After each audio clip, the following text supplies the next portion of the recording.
정조가 조선시대 과학수사를 완성시킨 배경 중의 하나가 이 암살 위협임을 의미하는 것입니다. 그래서 용포 안에다가 저걸 착용하고 계시는 거군요. 아, 정확하게 지적했어요. 예. 방탄조끼.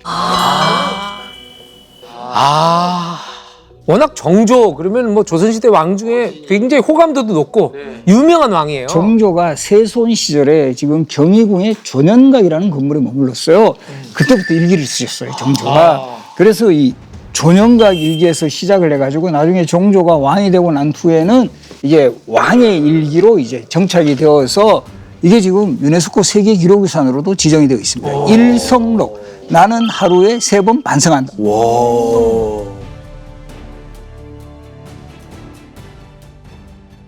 그래서 이 일성록에 딱 가지고 중요한 기록이 나오는데 형도들이 내가 거처하는 집을 엿보아 옷을 벗고 편안히 잠을 자지도 못하였다. 내용을 들어보면은 진짜 좀 왕이 좀 불안했던 느낌이 들어요. 옷을 못 벗고 주무셨네요. 이 기록은 정확하게 정조가 왕이 되기 전에, 즉 세손 시절의 일이에요. 바로 이제 세손 시절부터 나는 항상 이 흉도들이 나를 항상 이렇게 지켜보고 이 나를 엿보고 있어서 옷을 벗고 편안히 잠을 자지를 못했다. 왕도 어떤 그 막 이렇게 호위무사들이 많은데 세손도 호위무사가 있죠. 아, 있긴 있죠. 근데도 있어도 위협이 셌을 때는 상당히 불안한 거죠. 진짜 삶의 질이 너무 떨어졌겠는데 잠도 편하게 못 그렇죠. 자고. 이게 사람이 잠을 못 잔다는 거는 말이죠. 고문이에요, 고문. 네, 이건 너 진짜 힘든 건데. 네. 그런데 문제는 왕이 되고 난 후에도 암살 위협이 이어져요. 그리고 이거 이제 급기야 삶이구나. 그 왕의 침소에까지 자객이 침입하는 바로 그런 사건이 이어지는데 진이 촛불을 켜고서 책을 펼쳐놓았는데 갑자기 들리는 발자국 소리가 회랑 위를 따라 울려왔고 쟁그랑거리는 소리가 났다. 와, 무섭네요. 근데 이때 정조가 암살 위협에 어느 정도 뭐 방어를 할까요? 자기 방어를 위해 가지고 밤을 새워서 책을 읽어요. 아, 그래서 공부했구나. 그러다 보니까 책을 읽고 있는 상황에서 딱 댕그랑거리는 소리가 들리고 뭔가 이상한 소리가 들리니까 금방 이제 대처가 가능했다라는 거죠. 궁궐이 가장 경비가 센 곳이잖아요. 그 중에서 쉽게 자객이 침투하는 건 조금. 그러니까 우리가 사극에서 보면 되게 조용하거든요. 그리고 다 이렇게 경비 서 있잖아요. 경비 서 있는데. 그 실록 기록에 보면 범인들의 이름까지 밝혀져 있어요. 아, 범인이 밝혀졌어요? 누구예요? 호위군관이었던 강형이라는 인물이고, 호위군관요? 예, 그 지키는 사람이잖아. 응. 요때 기록을 보면 요 천민 출신인 전흥문이라는 사람을 매수를 해요.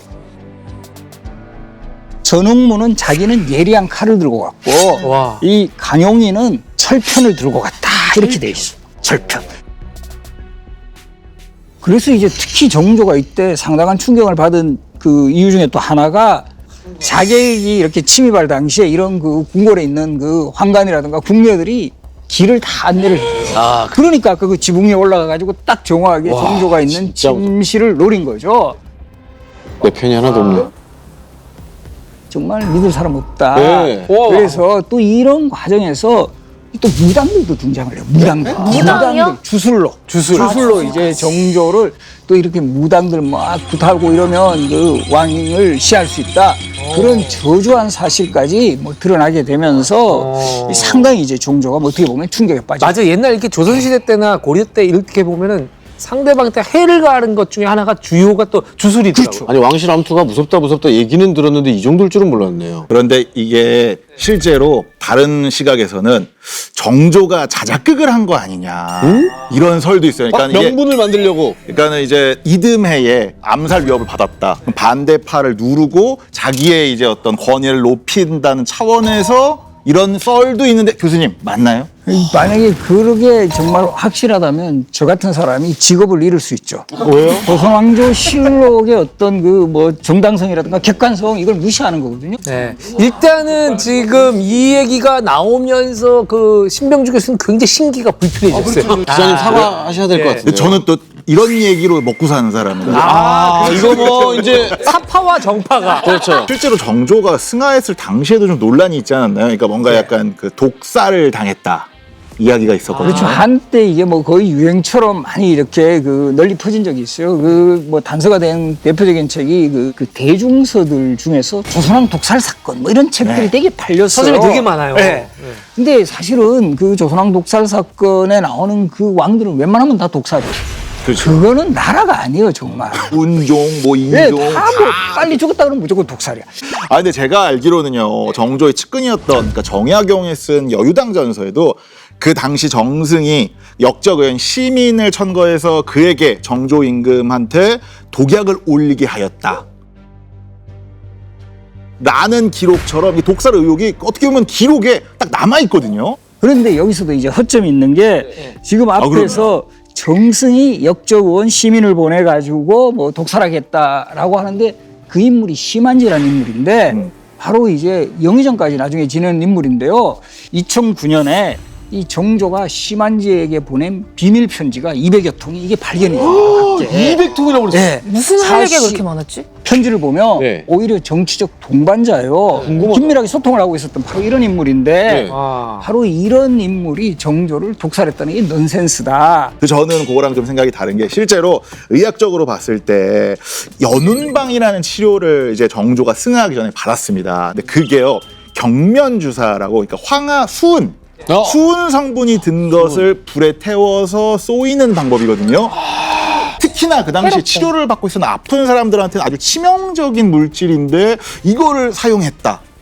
이 수은 중독이 될 정도라면 치사량을 넘어서야 되는데 이게 그 정도는 아니었고요.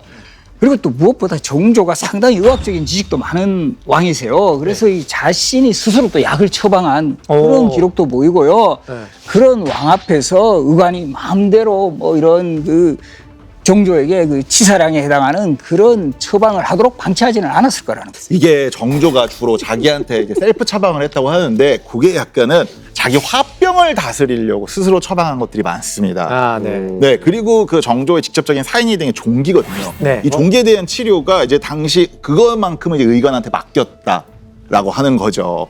그런데 그 당시에 이제 의관이 정조가 사망하기 이틀 전에 네. 종기 부위의 상태가 나아져서 나머지 독도 완전히 없어질 것입니다라고 이야기를 합니다. 그러면은 네. 종기가 아닌 다른 이유잖아요. 그리고 그때 체질에 안 맞았던 정조한테 몸 보양하시라고 인삼이 들어간 경호골을 처방을 해요. 이게 냄새가 또 나는데. 의관이 약간 수상한데요. 네, 이게 한의학에서는 말이죠. 기본적으로 직접적으로 독을 타지 않아도 네. 그러니까 이렇게 과한 처방이라든지 아니면 상극의 처방을 하는 것도 충분히 직접적인 어떤 독살이 될 수 있다라는 이야기가 있거든요. 근데 이게 정조는 사실 병으로 돌아가셨다라고 확신할 수 있는 게 이미 사망하기 7년 전부터 계속 몸이 안 좋아가지고 내가 너무 힘들다라는 내용이 계속 나와요. 투병 일지가 이렇게 자세한데 이거를 가지고 독살이다라고 몰아붙이는 것은 좀 문제가 많다. 사실 이제 독살에 대한 건 명확하게 밝혀진 건 없어요. 말씀하신 대로 미궁에 빠졌습니다. 그야말로 의혹이었죠. 근데 신병주 교수님 그래도 왕인데 이렇게 암살 위협이 계속되잖아요. 예. 가만히 당하고 있지만은 않잖아요. 뭔가 대책을 세워야 될 거 아닙니까? 그래서 자기 무장을 하죠. 자기 무장. 스스로 이제 그 뭐 무예 훈련을 한다라든가 체력을 단련했다라든가. 예. 그래서 예전에 그 영린이라는 영화 아마 보신 예, 분들 예, 기억하시죠? 그 정주 역할을 맡은 현빈 배우가 그 맨날 첫 장면에서 막 말근육 보여주면서 팔굽혀 펴기하고 막 이러잖아요. 예. 그게 결과적으로 보면 정조가 개인적으로 저런 체력 단련을 했을 거다. 그리고 또 활 쏘는 것을 정말 즐기셨고 또 잘 쏘셨어요. 이 활을 그 쏘는 것도 결국 무예, 그 자신의 어떤 경호하고도 관련이 되죠. 실록이 정확하게 나오는 기록인데요. 이 활쏘기 행사에서 50발을 딱 쏘는데 49발을 딱 맞추고 한 발을 일부러 맞추지 않아요. 왜요? 그러면서 한 발은 쏘지 않는 게 그래도 군자의 도리다. 상당히 좀 재수 없는 그런 기록도 나오는데요. 재수 없는 그런 기록도 나오는데요.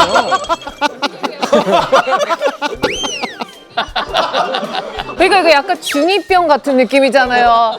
한 발은 내가 안 쏠게. 나 진짜 멋있지 않냐? 이런 느낌? 아니 그래도 우리가 이제 지금까지 여기 설록에서 다룬 왕 중에 그래도 제일 멋있어요. 아, 그래요?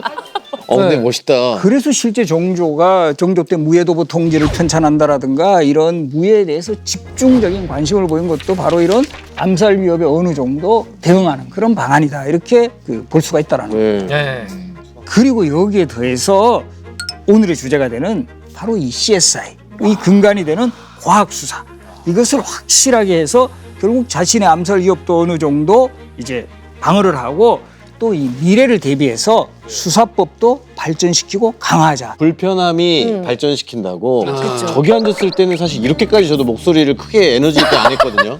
여기 있으니까 아무도 나를 보지 않고 뭔진 모르겠는데 계속 누군가가 막 날 쫓아오는 것 같고 더욱더 열심히 하게 돼. 불편함이 만드네요, 그러니까 나를. 조금 나태해졌다 싶으면 절로 네, 유배로 여기 옵니다. 뭐 체험자 좋아요, 여기. 정조가 사실은 그 애민 군주, 백성을 위한 그런 군주로서 상당한 많은 정책을 펼치는데 억울한 백성이 이 땅에 없어지길 바라면서 또 이런 과학 수사를 확립해 나갔다. 이렇게도 해석할 수 있습니다.